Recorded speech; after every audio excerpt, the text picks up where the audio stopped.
Somebody recently asked me and said, what's the difference between an all-out sprint for 100 meters and a set of squats at the same relative intensity that lasts roughly the same amount of time, so 10 seconds with a really heavy weight?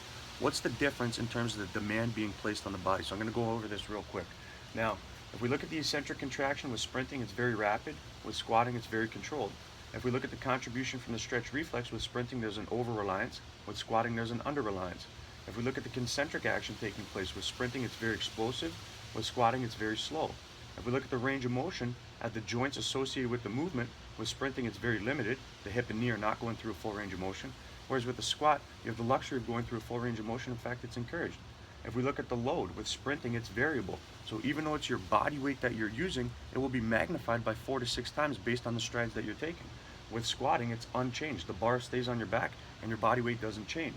If we look at the time under tension, with sprinting, it's intermittent, and that the muscles have an opportunity to disengage between repetitions, because as you propel your body into the air and you're floating, the muscles obviously are not working. With squatting, it's very constant. As long as there's a bar on your back and your feet are on the ground, some muscles are having to work more than they normally would, and they don't have an opportunity to disengage. If we look at momentum, with sprinting, there's a very high degree of momentum. With squatting, there's a very low degree of momentum, meaning the mass to overcome remains relatively consistent. Therefore, the muscles have to produce a higher average force output.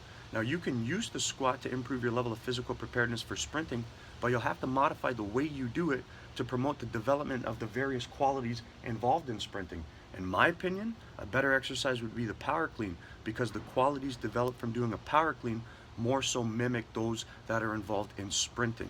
You like the information, share it, click the fucking button at the bottom, subscribe to the channel. I'll keep bringing you the best fucking information you're gonna find as it relates to trying to build muscle, get stronger, lose fat, look better, improve performance, all that fucking shit.